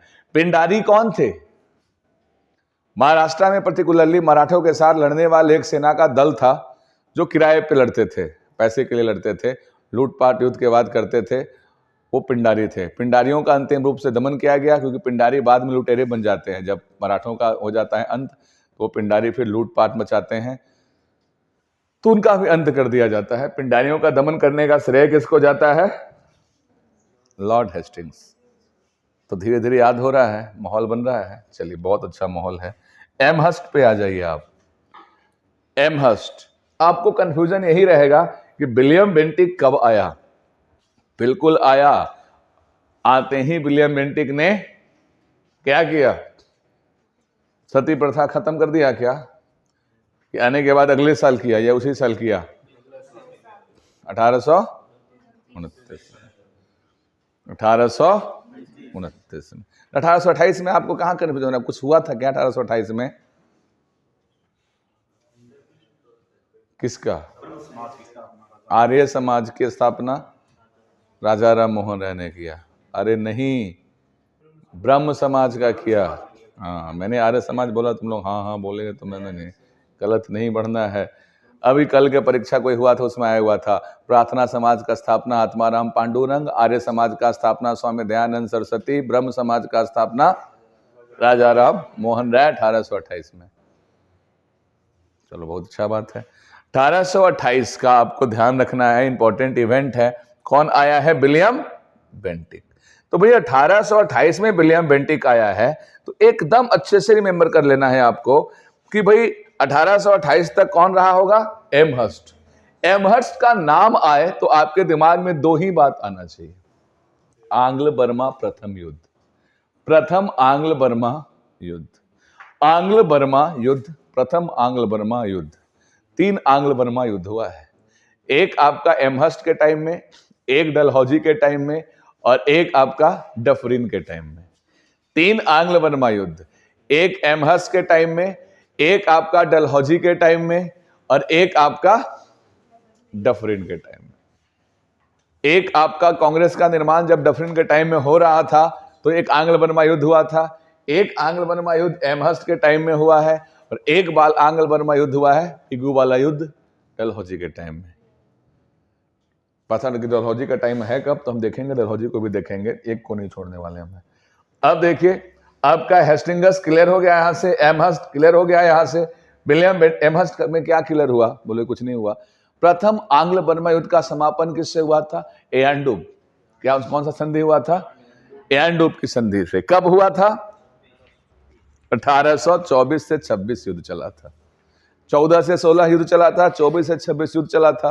तो युद्ध की समाप्ति इसी संधि से हुआ था, यानी एंडूब की संधि 1826। और आपका आंग्ल बर्मा युद्ध 1824-26। प्रथम आंग्ल बर्मा युद्ध आपका एमहर्स्ट के टाइम में, द्वितीय आंग्ल बर्मा युद्ध किसके टाइम में? डलहौजी के टाइम में, और तृतीय आंग्ल बर्मा युद्ध किसके टाइम में हुआ था? डफरिन के टाइम में। बहुत बढ़िया। अब आ जाइए विलियम बेंटिक।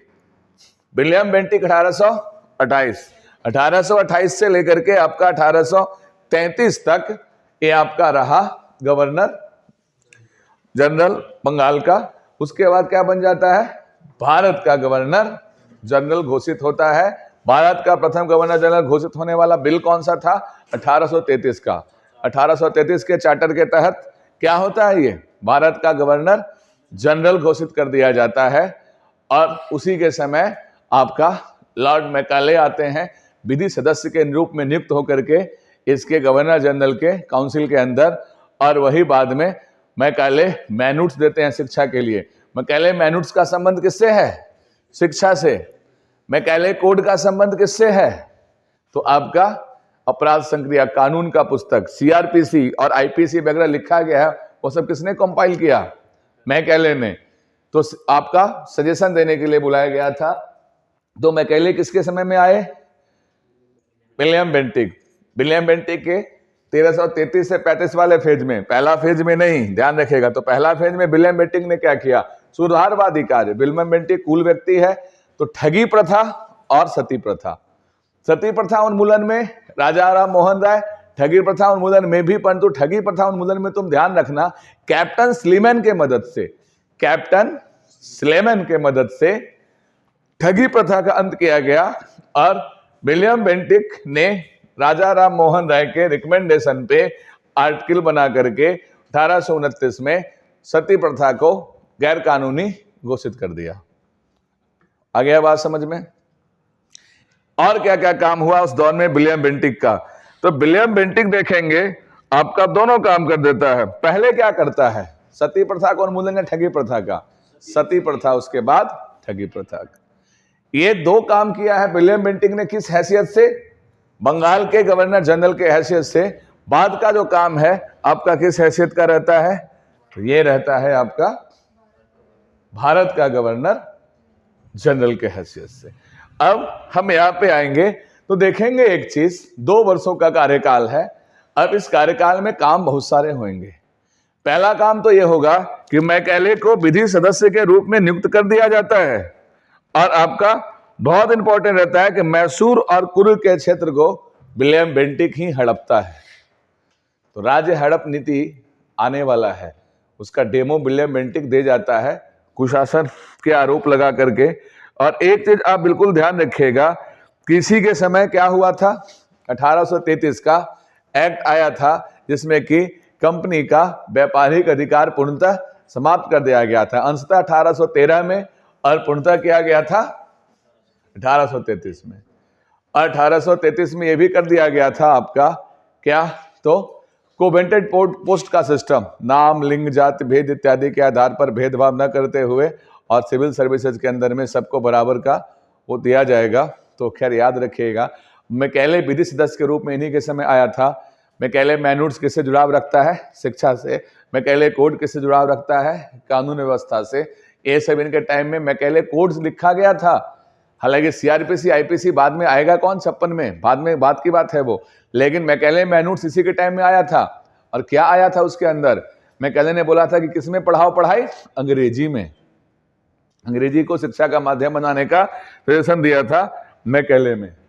अब यहां तक तुम पढ़ लिए, विलियम बेंटिक के बारे में जान लिए, ठगी प्रथा, सती प्रथा, आपका विलियम बेंटिक के टाइम में मैकेले का आना, विलियम बेंटिक के टाइम में 1833 का अधिनियम आना, और आपका किसके द्वारा, तो राजा राम मोहन राय के द्वारा बंद करवाया गया कौन सा प्रथा, तो प्रथा था आपका सती प्रथा। ठगी प्रथा कैप्टन स्लीमैन के मदद से आपने बंद किया, किसने, विलियम बेंटिक ने 1830 में। ये दोनों किस हैसियत से बंद किया गया, तो आपका भारत के गवर्नर जनरल या बंगाल का, बंगाल, और आपका 34-35 में क्या, भारत का गवर्नर जनरल। अब आइए, अब हम दौर कहां पहुंच चुके हैं, 1835 से लेकर के, और कौन सा दौर में हम हैं, आपका 36, 37, 38, 39। एक बड़ा दौर रहेगा आपका छोटा सा, किसका, मैटकॉफ का। सिंगल लाइन एजेंडा है इसका। ये आते हैं भाई साहब, संधि एक्सपर्ट रहते हैं, और इनका काम इतना सा है कि इन्होंने भारतीय प्रेस पर लगे हुए सभी प्रकार के जो डिसिप्लिन थे उसको हटा लिया। यानी भारतीय प्रेस का मुक्तिदाता हम किसे बोलेंगे, मैटकॉफ को। ये 1836 से 39 तक का दौर एक अलग ही दौर है, और ये कौन सा दौर है, जिस समय रंजीत सिंह सीन में नहीं है। और 3 साल और कब दौर है, जब रंजीत सिंह सीन में है। पूरा दौर कितना है, ये रंजीत सिंह का मृत्यु का दौर है।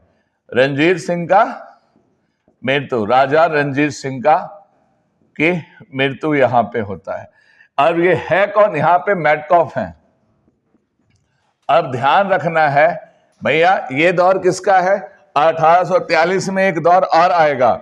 ये दौर किसका रहेगा और कब तक रहेगा 1843 से, ये भी इंपॉर्टेंट है। तो बहुत छोटा कार्यकाल है, 42-44, 43 के बजाय 1842-44। ये है ऑकलैंड और ये है एलनबरो। ये है ऑकलैंड और ये है एलनबरो। ऑकलैंड के समय में याद रखना है कि राजा रंजीत सिंह की हो जाती है मृत्यु। रंजीत सिंह के मृत्यु होते ही ऑकलैंड के समय में जीटी रोड का मरम्मत करवाया जाता है, और जीटी रोड के माध्यम से सेना लेकर के अफगान से युद्ध लड़ लिया जाता है। समझ में आ गया कहानी। अरे भाई, रंजीत सिंह का मृत्यु होगा तभी तो बाद में हम सतलज के सीमा को लांघ करके अफगानिस्तान पहुंचेंगे जीटी रोड लेकर के। और यह काम कब होता है, 1800 किसके समय, ऑकलैंड। ऑकलैंड के समय युद्ध शुरू होता है, बट युद्ध फिनिश किसके समय होता है, एलनबरो के समय में। नेपियर था वो व्यक्ति, नेपियर। कौन जुड़ा हुआ था इस युद्ध से, नेपियर। और आपका ध्यान रखना है ये होता कब है, 1839 में, रंजीत सिंह के मृत्यु के बाद। नहीं याद हो रहा है, सिंपल सी बात है, पहले रिलेट करा दिया था। 1809 में संधि होता है, किसके समय में, मिंटो फर्स्ट। 1909 में मान ले मिंटो थे, हाँ मिंटो फर्स्ट 1809 में। और उसके 30 साल बाद रंजीत सिंह के हो जाता है मृत्यु। मृत्यु होते ही जीटी रोड बना करके सेना लेकर के अफगानिस्तान पे हमला कर दिया जाता है, क्योंकि अफगानिस्तान सामरिक रूप से महत्वपूर्ण है और रसिया भी उसमें अफगानिस्तान में अपना प्रेजेंस बढ़ा रहा था। तो पढ़ लीजिएगा, इस समय सबसे महत्वपूर्ण घटना रहा आपका आंग्ल अफगान युद्ध। आंग्ल अफगान युद्ध का समाप्ति जो होता है तो आपका मूल रूप से एलनबरो के टाइम में होता है। और एलनबरो को दो बातें और, एलनबरो ने दास्ता से मुक्ति दिलाई। कब दिलाई, 1843। 1843 में दास प्रथा से आजादी दिलाया किसने, एलनबरो ने। और रविवार का छुट्टी एलनबरो ने बोला जाओ छुट्टी मनाओ, एलनबरो पानी भरो और मजे करो। संडे का छुट्टी हो गया, तो संडे का छुट्टी किस वजह से होता है, एलनबरो ने दासों को मुक्त कर दिया था। तो याद रखोगे, हालांकि कारण एग्जैक्ट नहीं था। दास प्रथा का अंत तुमको क्या बोलना है, एलनबरो। और अफगान विजय एलनबरो, अफगान युद्ध प्रारंभ ऑकलैंड। बोलो वाह, यहां तक हम पहुंच गए। एक बार मेरे साथ रिकॉल करो। सबसे पहले कौन, वारेन हेस्टिंग्स। वारेन हेस्टिंग्स के बाद मैकफर्सन पढ़ना नहीं है, उसके बाद कॉर्नवालिस, कॉर्नवालिस के बाद जॉनसोर, जॉनसोर के बाद वेलेजली, वेलेजली के बाद लॉर्ड हेस्टिंग्स, लॉर्ड हेस्टिंग के बाद मिंटो फर्स्ट। उल्टा बोल दिए, उल्टा बोल दिए। कैसे, 13 से 23 लॉर्ड हेस्टिंग्स, और 9 में कौन आएगा, तो आपका 7 से लेकर के 13 तक कौन, मिंटो फर्स्ट 13 से लेकर 23 कौन? Lord Hasting. 23 से लेकर के बाद में आपका कौन? एमहर्स्ट 28 तक, और 28 में कौन आएगा? William Bentinck. 33 वाला सीन बदलेगा 35 तक, उसके बाद फिर 35 में 1 साल के लिए मैटकॉफ, फिर 36 से 42, फिर उसका 42 से 44 कौन सा? लास्ट में एलनबरो, और एलनबरो से पहले ऑकलैंड। अब देखिएगा क्या बनता है भाई। अब हम कहां तक पहुंच गए हैं? ऑकलैंड तक। ऑकलैंड के बाद एक बंदा बहुत ज्यादा महत्वपूर्ण नहीं है, बट हम पकड़ के इस बात को याद रखेंगे कि डलहौजी भारत आता है 1848। डलहौजी के भारत आने के 99 साल बाद भारत आजाद हो गया था। 100 साल पीछे जाओ डलहौजी के आते हैं। भारत आजाद कब हुआ? 1947। 100 साल फिर जाए कब हुआ? 1847। 1847 में कौन था? हार्डिंग। आजादी से, भारत की आजादी से 100 साल पहले गवर्नर कौन? हार्डिंग। हार्डिंग मतलब हार्ड हार्ड हार्ड फीलिंग आ रहा है ना, बहुत हार्ड व्यक्ति था। हाँ, 100 साल पहले। तो ऐसी ऐसी कुछ खटके बना के याद रखते हैं। देखो यहां से कब हो रहा है? 44 से कब तक रहेगा ये? 48 तक। कौन है? हार्डिंग।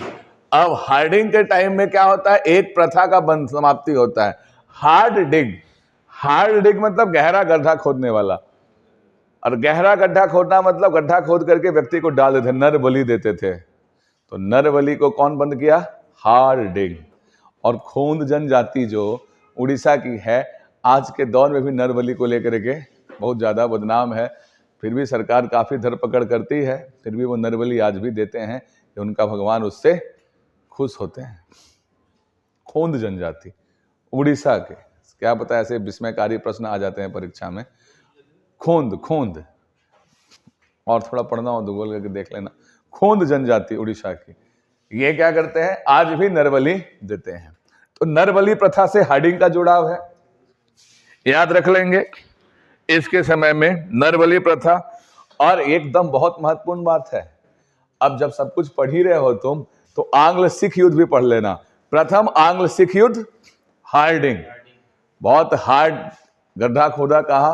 तो सिखों से लड़ाई का कारण क्या बना? जब अंग्रेज उधर घुस गए ना, तो उनमें बहुत दखल देने लग गए। तो भाई लॉर्ड हार्डिंग के समय में प्रथम आंग्ल सिख युद्ध, और डलहौजी मेनली आपका सिखों का निपटारा करता है। तो अब कौन आया बंदा? डलहौजी। कब तक रहेगा? 56 या 54 तक? 54, ऐसा कुछ नहीं है, तब सही याद है तुमको। कई लोग, अब इसीलिए आपको रिकॉल कर रहा हूं 54 बोल के, कई लोग कंफ्यूज होते हैं। अब तुम नहीं होना, क्योंकि तुमको क्लास ही में कंफ्यूज करवा दिया। ये भी एक तरीका है कंफ्यूज ना होने का, कि सर ने बोला था 54, नहीं तो क्या है? 56। और वैसे भी याद रहेगा अब तक 56, और 56 बड़ी प्रसिद्ध आंकड़ा है, 1856। अब हम डलहौजी को बहुत सारे कार्यों के लिए जानते हैं, जिसमें से बहुत महत्वपूर्ण कार्य क्या है? राज्य हड़प नीति। चलो इस काम के लिए जानते हैं। और सबसे पहले तो डलहौजी को तुम जानो, 2 युद्ध लड़ा आते हैं। पहला द्वितीय आंग्ल बर्मा युद्ध भी, और द्वितीय आंग्ल सिख युद्ध भी।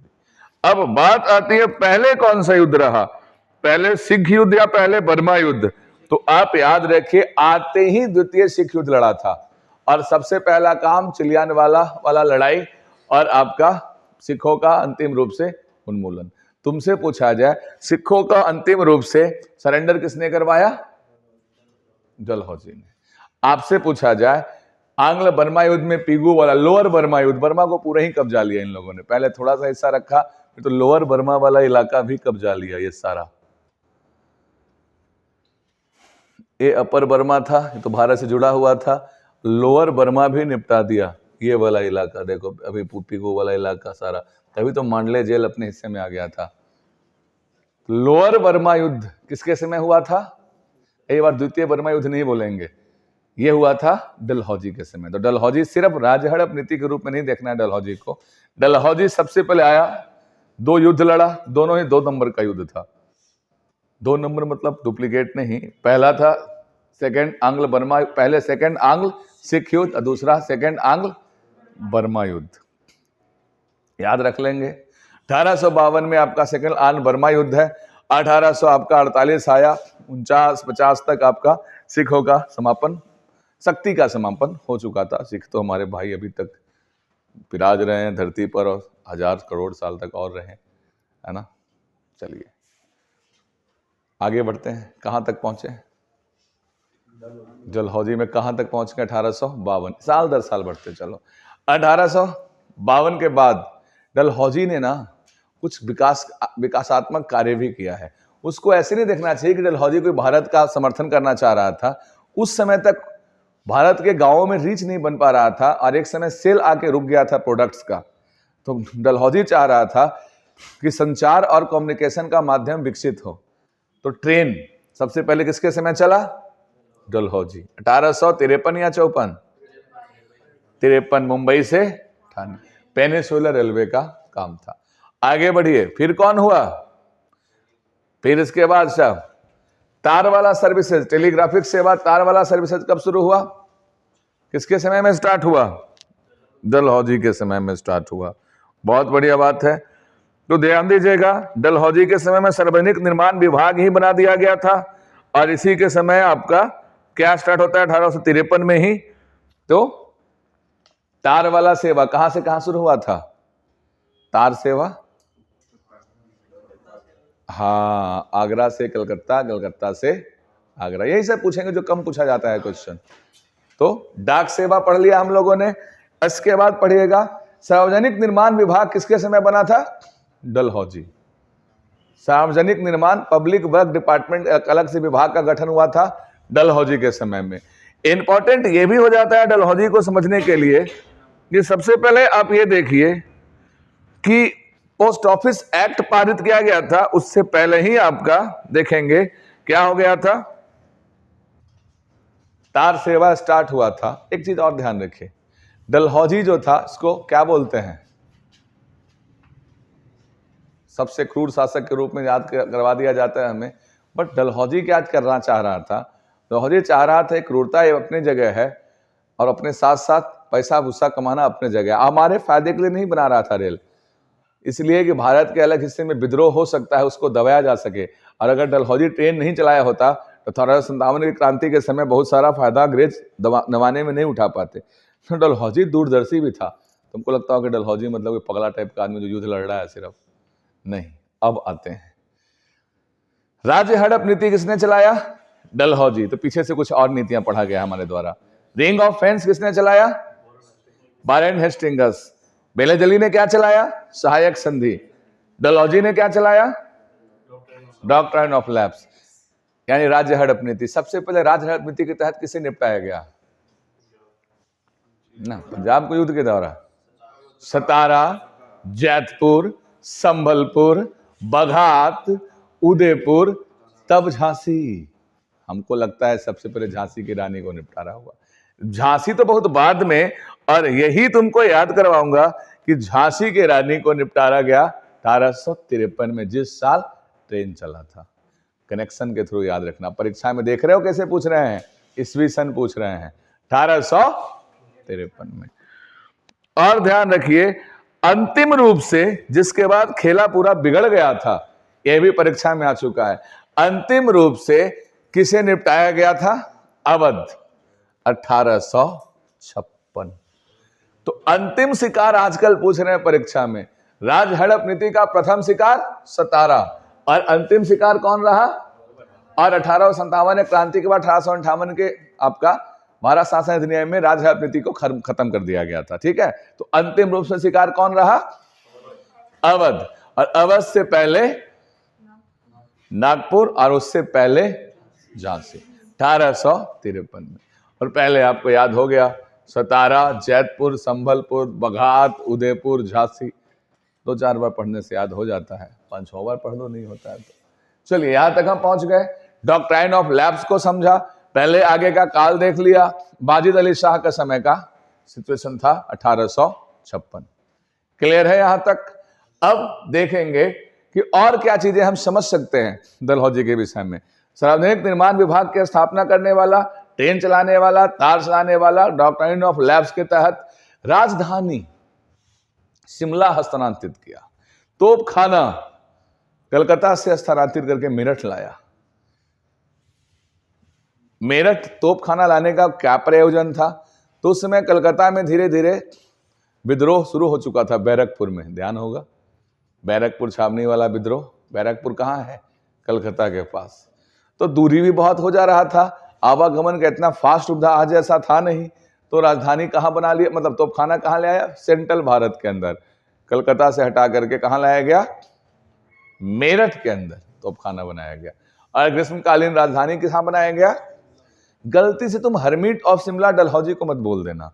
हरमीट ऑफ शिमला किसको बोलते हैं? A O Hume. Who is the hermit of Shimla? A O Hume, जो कांग्रेस के one of the founder member, और कांग्रेस का पिता कहते हैं किसको है?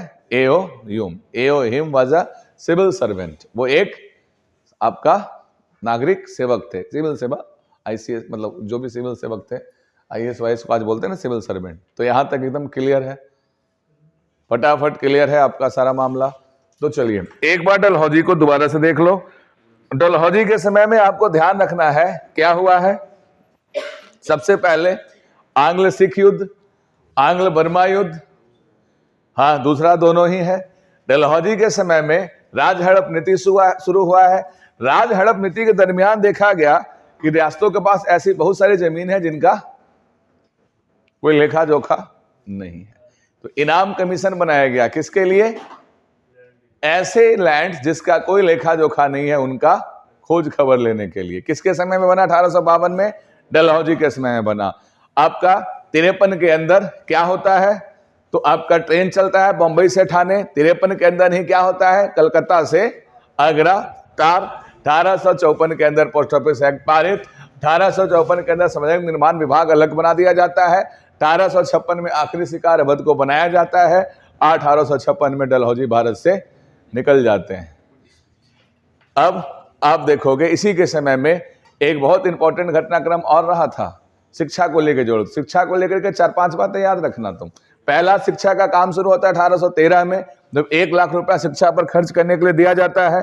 दूसरा काम होता है 1833 के बाद, जब आपका 34 में मकाले मैन्यूट्स आता है, 34-35 वाला दौर। और तीसरा काम क्या था? Charles of Wood dispatch. Charles of Wood dispatch का संबंध किससे है? शिक्षा से है। और वो किसके समय आया था? डलहौजी के समय आया था। और क्या बोला गया था इसके अंदर कि यूनिवर्सिटी खोलो भारत में, यूनिवर्सिटी खोलो। और इसके तहत यूनिवर्सिटी किसने खोला बाद में? कैनिंग। यूनिवर्सिटी कौन खोलेगा? वुड डिस्पैच के बेसिस पे कैनिंग। तो देखिए कैनिंग अब हुलक हुलक के यानी कि धीरे धीरे आने के लिए एकदम तैयार है। आगे बढ़िए। तो अब हम चार्ल्स ऑफ वुड डिस्पैच भी देख लिए। मेरे हिसाब से मोटा मोटी डलहौजी आपका ठीक है, इतना डाटा पर्याप्त है।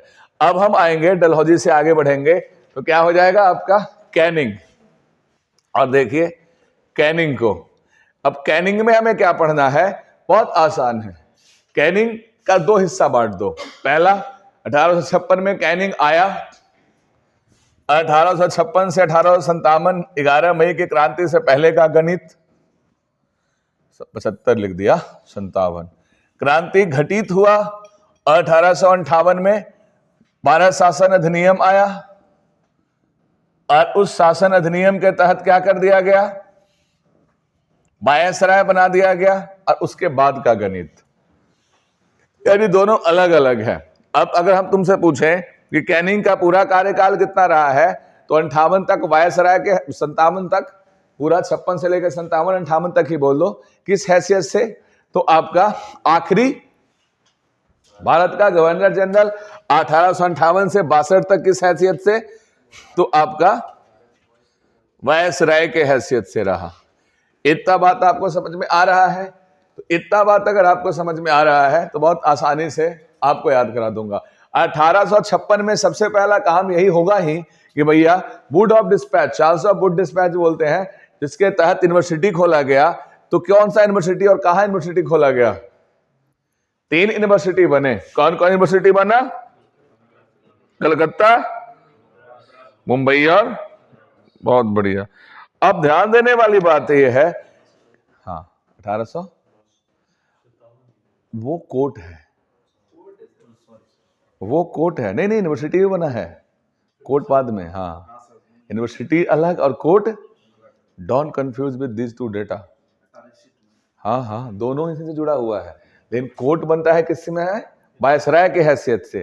कोर्ट किस हैसियत से बनाया है? वायसराय के हैसियत से। और यूनिवर्सिटी किस हैसियत से बनाया है?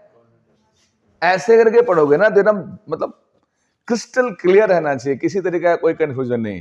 क्लोज ऑप्शन डालें तो भी खेल जाओ, है ना। बॉल वहीं डालेंगे, मारेंगे जहां इच्छा है, सूर्य कुमार यादव जैसा। वाइड बॉल को भी मारो, कहां छक्का, फाइन लेग बाउंड्री के बाहर, ऑफ स्टंप के बाहर के गेंद को। वाइड बॉल लेग स्टंप वाला को तो कोई भी मारता है, समझ रहे हो ना। तो क्रिस्टल क्लियर रखे, समझ में आ गया।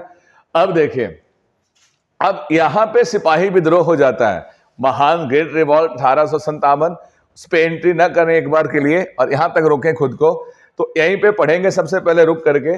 1856 में 3-4 बातें समझ लीजिएगा। 1856 में क्या होता है आपका? पहला तो ये होता है कि कैनिंग ने आते ही, कैनिंग के टाइम में ही जो मैकाले का मैन्यूट्स के द्वारा निकला हुआ मैटर था उसको सेटल किया। और क्या किया बाद में? बोला कि हम इसका कानून सीआरपीसी आईपीसी लिखेंगे। नहीं हो पाया। इस वजह से बाद में जब 1857 का विद्रोह हुआ तो एक पुलिस कानून का बहुत कमी खला। इसीलिए सबसे पहले 1857 के विद्रोह के बाद कैनिंग क्या करेगा? पुलिस वाला कानून पास करेगा। कॉन्सेप्ट बना दिमाग में? वो पुलिस रिफॉर्म वाला नहीं, एंड्रू फ्रेजर कमेटी तो बात की बात है, वो रिफॉर्म के लिए आती है। हाँ, हालांकि है वो पुलिस के लिए, उसको तुमको ठीक याद आ रहा है, वो बाद में। इसके समय में क्या हुआ था? कानून ही नहीं था कोई, सीआरपीसी क्राइम के लिए आईपीसी। अब दूसरा 1861 में क्या होता है? कोर्ट्स की स्थापना। और 1861 का ही वो आपका बिल था प्रॉपर, जिसके तहत हाई कोर्ट की स्थापना हुई। आप ये देख लेंगे 1861 में उच्च न्यायालय अधिनियम आया और जिसके तहत क्या हुआ? 3 कोर्ट बने। और 3 कोर्ट कहां कहां बने? कलकत्ता, मुंबई और चेन्नई। समझ गए बात को? तो कोर्ट बना 1861 के अधिनियम से। ध्यान रखिएगा आपका, उस समय कोर्ट कहां बना था? आगरा में, जो बाद में कहां स्थानांतरित कर दिया गया? इलाहाबाद। और यूपी का कोर्ट कहां है? इलाहाबाद, लखनऊ में नहीं। राजस्थान का कोर्ट जिस प्रकार जोधपुर में है, उसी प्रकार से यूपी का कोर्ट कहां है? Allahabad high court. और इलाहाबाद हाई कोर्ट सबसे बड़ा हाई कोर्ट का बेंच है, वहां सबसे ज्यादा जजेस एक्टिव पार्टिसिपेंट है और सबसे ज्यादा जनसंख्या का पूर्ति भी कर रहा है, ये भी एक बहुत बड़ा कारण है। और 2 बातें और याद रखिएगा, और 2 बातें वो क्या याद रखना है आपको? तो वो है 2 बातें ये कि इस समय तक धर्मांतरण भारत में होने लग गया था। तो आपका भारत में एक कानून ऐसा था पहले से कि धर्मांतरण करने के बाद बाप अपने बेटे को संपत्ति से बेदखल कर देता था। लेकिन कैनिंग के समय में कानून आया, धर्मांतरण समर्थित कानून, कि धर्मांतरण के बावजूद आप अपने बेटे को संपत्ति से बेदखल नहीं कर सकते हो। और ईश्वर चंद्र विद्यासागर की मदद से विधवा पुनर्विवाह अधिनियम किसके समय आया? कैनिंग के समय, 1800। अभी सब किस दौर का काम है? 1856। और आपका ये भी 1856। ये सब प्रयोग कैनिंग आते ही करने लग गया था। अब आता है 1857 के अंदर कंपनी ने क्या कर लिया था? आपका शासन देखेंगे। विद्रोह के बाद कंपनी ने शासन अपने हाथ में ले लिया। तो क्राउन ट्रांसफर किसके टाइम पे हुआ था? Power transfer to the British Crown Canning के समय में हुआ था, आफ्टर रिवॉल्ट। 1858 का भारत शासन अधिनियम किसके समय में आया? कैनिंग के समय में आया। और कैनिंग को ही आप बाद में वायसराय के रूप में कंटिन्यू किया जाता है, ध्यान रखेंगे। और इसी के समय में सीएजी का गठन होता है। इसी के समय में क्या होता है? सीएजी का गठन होता है।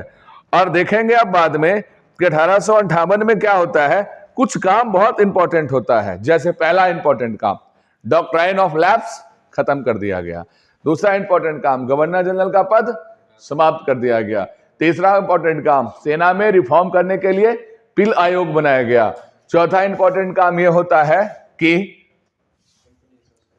कंपनी के शासन समाप्त करके क्राउन ट्रांसफर तो हो ही गया। एक बहुत इंपॉर्टेंट काम है जो मिस हो रहा है, हाँ, जो पहले बताया था फिर से भूलने लग गया मैं, वो क्या था आपका 1858 के अंदर मैकाले वाला पूरा का पूरा पेपर पास कराया जाता है। CrPC, IPC, Indian penal code and criminal procedure code सारा लागू कर दिया जाता है। किसके समय में होता है? तो कैनिंग के समय में होता है। सीआरपीसी और आईपीसी, डॉक्ट्राइन ऑफ लैप्स क्या कर दिया जाता है? बंद कर दिया जाता है। तो सीआरपीसी लागू हुआ 1858 में, सॉरी आईपीसी लागू हुआ 58 में और सीआरपीसी लागू हुआ 59 में। बहुत इंपॉर्टेंट है। और आज भी हम उसी के तहत मुकदमा मतलब देखते हैं, धारा 300 ये और 100 ये और सब सारा है, उसी के तहत है ना। और अगर पूछा जाए सीएजी का सबसे पहले गठन का प्रावधान कब हुआ था? तो कैनिंग के समय में, क्योंकि वायसराय का परिषद बन गया था, उच्च न्यायालय बना दिया गया। तो यहां पे आप पढ़ लेंगे। और आपका ध्यान देने वाली बात है कि कैनिंग के समय ही आपका मुगल बादशाह को, हाँ 1857 में, 18 हालांकि मैं बताऊं 56 में ही कर दिया गया था घोषणा, प्रोक्लेमेशन था ये, मतलब घोषणा किया गया था कि भैया अब से आखिरी मुगल बादशाह कौन है? बहादुर शाह जफर। और बाद में तो क्या फर्दर उनको रस्टिकेट ही किया गया, इंडिया से निर्वासित किया गया, निकाला गया। और क्या पढ़ोगे कैनिंग के बारे में? काफी कैनिंग पढ़ लिए, इतना तो कैनिंग को ही खुद के बारे में नहीं पता होगा। यहाँ क्या है? तो हमने क्या क्या पढ़ा कैनिंग के बारे में? फिर से पढ़िए कैनिंग के बारे में, बोलिए एक बार, सोचिए मन में। हमने पढ़ा महत्वपूर्ण बात है, कैनिंग आते ही 56 में 2 रिफॉर्म लगाएगा। एक आपका संपत्ति वाला रिफॉर्म और एक आपका विडो रीमैरिज एक्ट, विधवा पुनर्विवाह। उसके बाद कैनिंग के और काम क्या रहते हैं? इस हिस्से में चार्ल्स ऑफ वुड डिस्पैच की मदद से यूनिवर्सिटीज खोला जाएगा। और सबसे पहले यूनिवर्सिटी कहाँ खोला जाता है? कलकत्ता, मुंबई या चेन्नई? कलकत्ता में सबसे पहले यूनिवर्सिटी कहाँ खोला जाता है? कोलकाता के अंदर। पुस्तक में भी लिखा हुआ है बातें या नहीं लिखा हुआ है? नहीं लिखा हुआ है क्या? किस में लिखा हुआ है?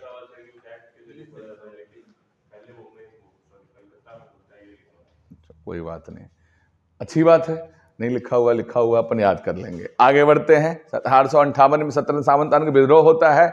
विद्रोह के बाद क्या वायसराय बना दिया जाता है। वायसराय बनने के बाद वायसराय का कार्यकारिणी परिषद का नियुक्ति होता है। मैकाले का माइनूट्स का तहत जो भी लिया गया 1859 में 58 में पास कर दिया जाता है। और ये भी याद रख लेना है, किसी के समय सीएजी का गठन का प्रावधान रहा। और छोटा मोटा घटना जो आप समय के साथ रिवाइज करोगे तो आपको याद आता रहेगा। मूल रूप से जो आप याद रखना है कैनिंग के समय, ये याद रखिएगा, डॉक्ट्राइन ऑफ लैप्स खत्म हुआ कैनिंग के टाइम में, विडो रीमैरिज एक्ट आया कैनिंग के टाइम में, आपका धर्मांतरण संबंधी कानून आया कैनिंग के टाइम में। और ध्यान रखना है, प्रथम वायसराय कौन? कैनिंग। इसके समय विद्रोह हुआ, कैनिंग के समय में विद्रोह हुआ। और आपको ध्यान रखना है, मूल रूप से मुगल सम्राट के पद अंतिम रूप से समाप्त किसके समय किया गया? कैनिंग के टाइम पे। घोषणा भी किसके समय हुआ था? कैनिंग के समय में हुआ था। और आपके हाई कोर्ट्स जो बनाए गए किसके समय बनाया गया? कैनिंग के समय ही बना है। और ऐतिहासिक विद्रोह तो हो ही गया था। तो अब यहाँ पे ना हम थोड़ा सा रटने वाला एक हिस्सा है 1857 की क्रांति का, उसको देख सकते हैं, है ना। तो चलो इसको बंद कर दो।